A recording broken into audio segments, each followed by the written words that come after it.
agradecimento ao Centro de Estudos de Comunicação e Linguagem pela realização deste colóquio, pelo convite, e à comissão organizadora, na pessoa do Bragança de Miranda, à comissão científica do professor Tiago Cruz, e também a essa comissão executiva, a pessoa da Catarina Patrício, como definiu, faz comunicações a essas questões. Bom, é com muito gosto que eu aqui estou, enfim, com vários amigos e colegas. Há aqui muitas coisas que já foram ditas, com as quais eu estou bastante de acordo, outras têm as minhas nuances.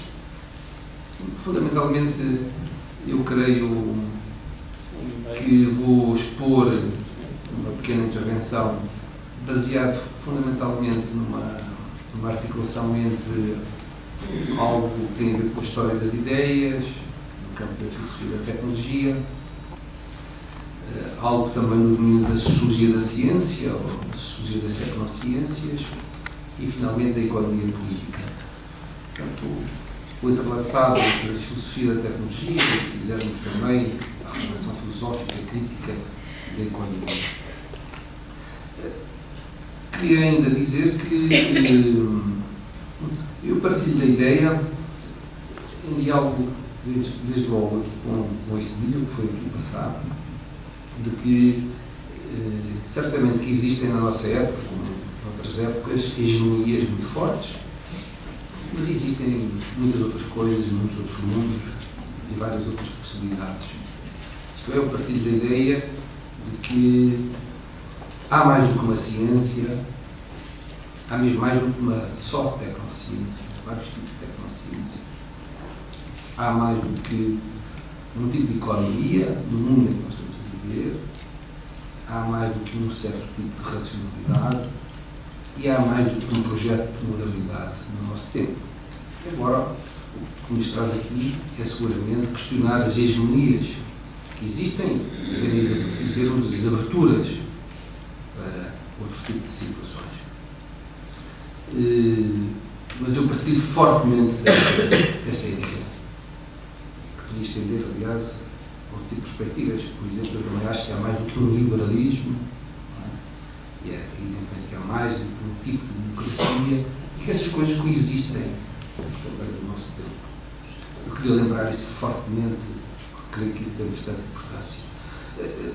Queria também dizer desde já que se nós estamos aqui, é certamente para refletir, mas porque, no fundo, estamos preocupados com um pensamento que esteja à altura do agir técnico generalizado.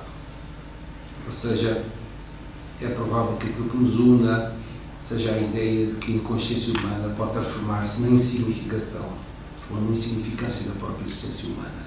Porque isso é fortemente o que nos interpela. No fundo, os poderes humanos enormes passamos a ter através da técnica preocupa-nos porque a técnica afinalista ou o nihilismo da técnica põe em jogo não só o sentido do ser, que sempre esteve em causa, mas neste momento coloca em causa o próprio ser do homem e do mundo, isto é, a ampliação dos nossos poderes ampliou também os nossos problemas. É certamente isso que nos une e cada um de nós, tal como o Patrick chamou, depois as palavras do Bragança de Miranda e também do Moisés, tratamos, enfim, de várias maneiras. Mas certamente nos une esta ideia, este conjunto de enunciados importantes. Eu acredito que vários dos diagnósticos da nossa época, das hegemonias da nossa época, estão razoavelmente feitos há bastante tempo e que, evidentemente, a inércia é enorme. Mas, como aqui foi referido na própria primeira intervenção do Pascal Chabot e depois já nos outros meus colegas, há um conjunto de pensadores, de teóricos que apresentaram diagnósticos da nossa época, que apresentaram reflexões importantes sobre o nosso tempo enfim, que são como que um arquivo a partir do qual nós podemos pensar de várias maneiras. Aqui já se falou, por exemplo, do Jacques Ellul. É muito interessante que este sociólogo, filósofo, homem do direito de Bordeaux, seja hoje em dia, portanto, trazido novamente, enfim, às nossas discussões. Poderíamos falar de um colega, ou de um amigo do Ellul, o Ivan Illich. Poderíamos falar, enfim, do círculo alemão, de discípulos, enfim, ou de estudantes do Heidegger, não é? Como a Hannah Arendt, a condição humana, ou o seu primeiro marido, Gunther Stern, mais conhecido como Gunther Anders, ou também de Hans Jonas, não é?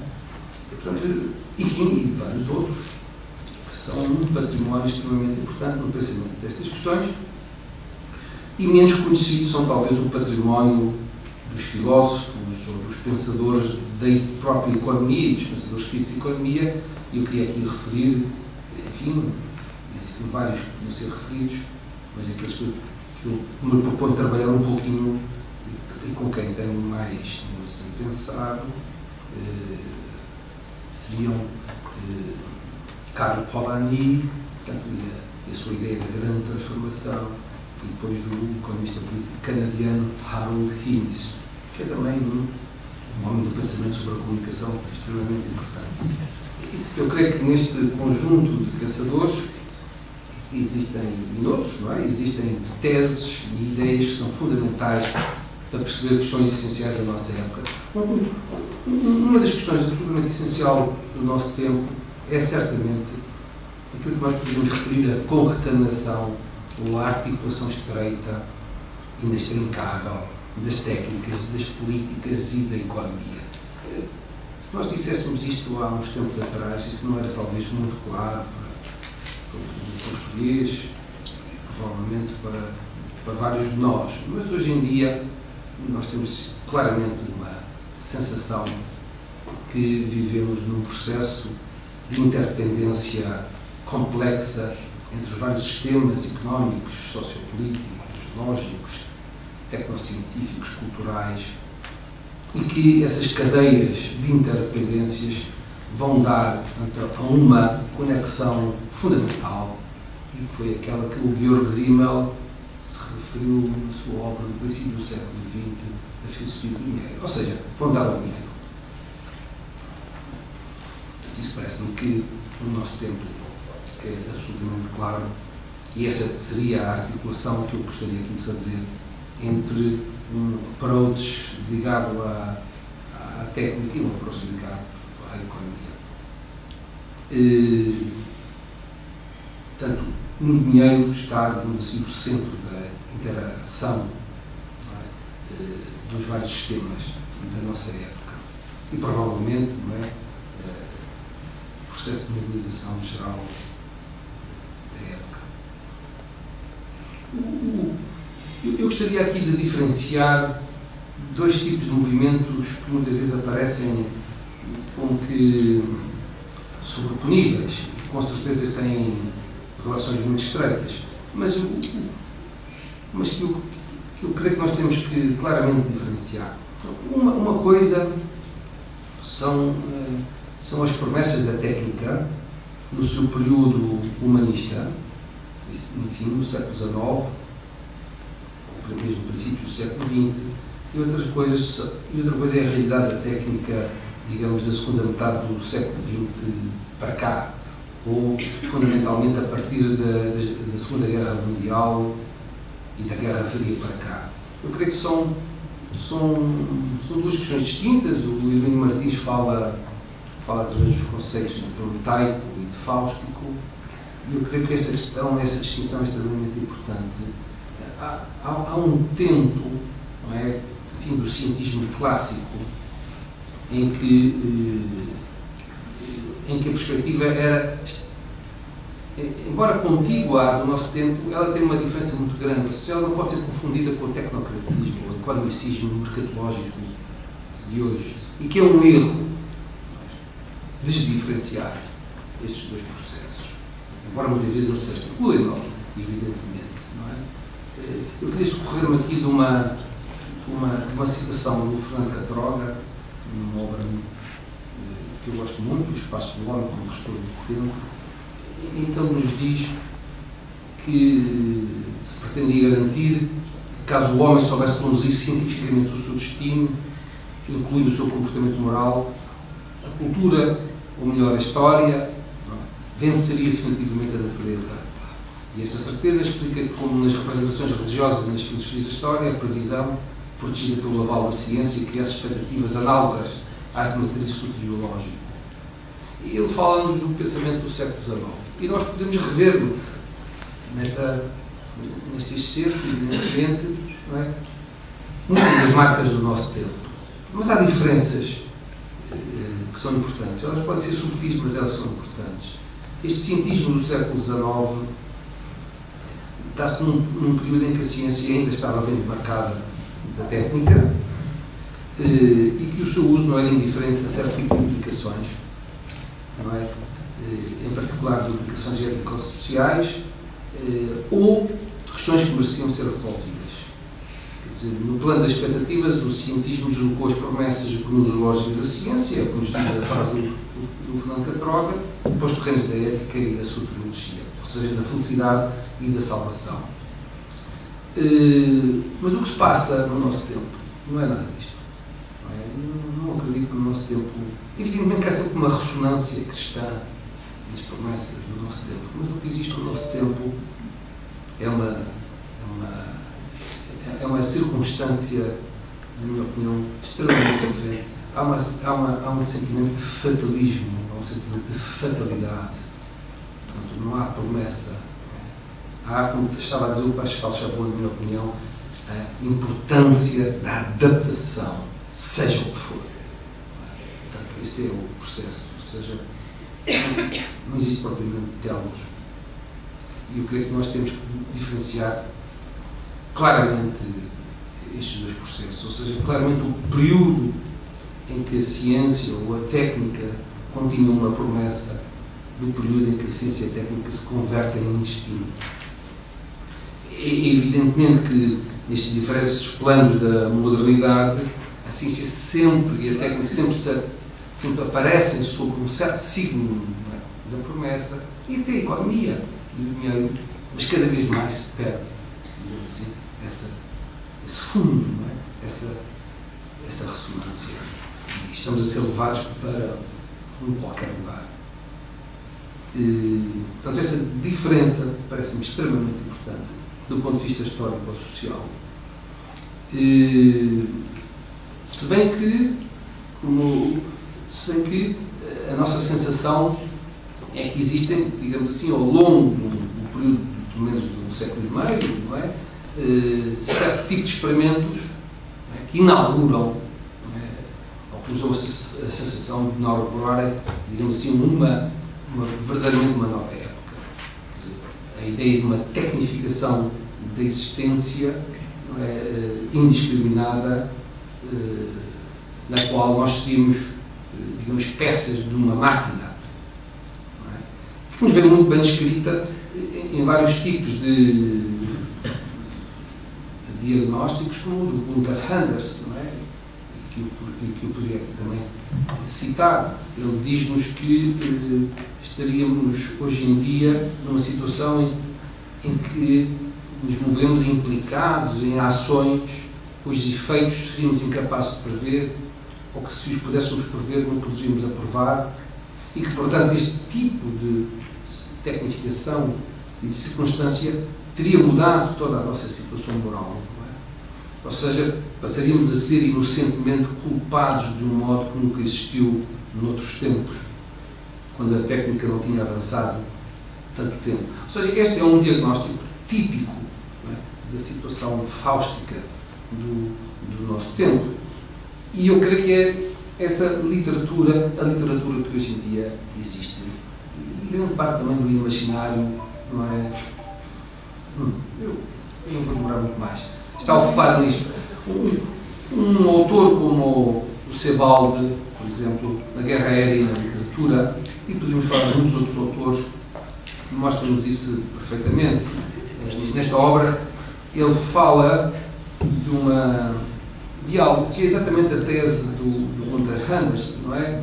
Ele diz, portanto, a história dos bombardeamentos da Segunda Guerra Mundial, se não temos aí o exemplo irrefutável de que as catástrofes, de certo modo, preparamos-nos sem notar, não é?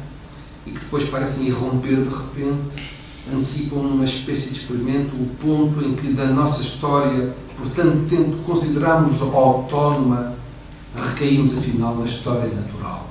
Então teríamos uma história natural da destruição própria do tempo em que nós vivemos. Mas eu creio que este tipo de sensação, este tipo de diagnóstico, sendo importante, não preenche todo o nosso tempo, não preenche todas as possibilidades do nosso mundo, nem todas as energias que existem no nosso mundo. E é aí que as teses de autores como o Karl Polanyi, o Aaron Diniz e até o André Gorz, para falar de um pouco mais recente, embora já tenha morrido também, são importantes.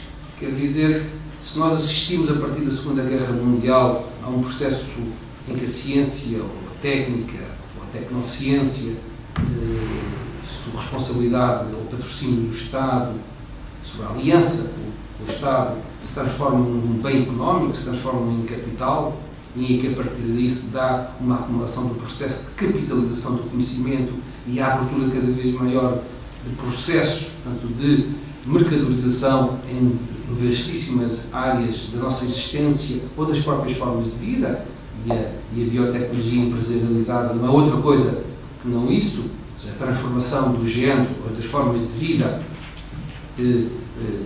biológicas, vegetais e animais, portanto, em mercadoria, e a constituição de novos espaços, novos mundos industriais a partir destes processos, é isso que nós assistimos no nosso tempo, em que a biotecnologia é um exemplo, mas nós poderíamos ter, portanto, os novos materiais e a nanotecnologia empresarializada outro exemplo, e poderíamos ter, sobretudo, a informação, as tecnologias da informação e todas as possibilidades que elas têm, que, aliás, se cruzam com as anteriores, também como um outro exemplo. No fundo, não é? Este tipo de diagnósticos apontam-nos para dois problemas extremamente cruzados, não é? Que é a interdependência entre os processos de capitalização da técnica e digamos, da sua própria capacidade de ser penetrante, digamos, na nossa existência e no mundo, processos que nós simplificadamente poderíamos chamar o encontro entre a mercadorização e a capacidade potente da técnica em abrir, portanto, novos mundos, ou reconstruir o mundo, ou assinalarmos justamente estes problemas, eles também nos permitem ver soluções para eles. Ou seja, eles permitem perceber, não é, que, longe de serem sistemas que surgiram do nada, eles são sistemas que surgem das nossas crenças, são sistemas que surgem da nossa capacidade também de lhes dar vida, e que, portanto, o que se coloca é, certamente, de reorganizar o espaço epistémico, reorganizar, portanto, o espaço político, e existem, não é, imensos experimentos importantes a esse nível. Eu creio que existe na própria dinâmica da economia digital espaço e experiências de partilha, de open source, né, de bem comum, da dádiva, do dom, claramente. Não é? Existem também experiências na área económica do mesmo tipo. Existem experimentos de técnicas, portanto, ligadas à sustentabilidade, digamos, do tipo ecológica, ambiental. Portanto, todas essas coisas coexistem no nosso tempo. Existem também experiências do plano político de democracia, política aprofundada, E existem também perigos em redor de tudo isto. Bom, então, eu finalizava. Já, bom. Não faz mal, não faz mal. Sim, eu estava no meu trabalho. O que eu queria deixar era justamente essa ideia que, de alguma maneira, nós sabemos apontar, creio eu, que nós podemos saber apontar os problemas do nosso tempo. E que eles estão, eu não diria as soluções, mas quer dizer, existem experimentos no mundo, não é, de alteração também de circunstâncias. Certamente muito mais frágeis do que os sistemas que nos comandam. Não é? Mas eles existem. E que, portanto, nós não perdemos tempo em fazer o diagnóstico e a continuar o diagnóstico destas questões, porque ou realizarmos uma reflexão deste tipo e ou associarmos às forças sociais que estão a propor um outro tipo de mundo, certamente que a distância entre um mundo mais justo ou um mundo mais feliz, portanto, um mundo mais equilibrado, se vão encurtando face, portanto, às dificuldades do nosso tempo. Enfim, era esta a ideia que eu queria deixar. Desculpa.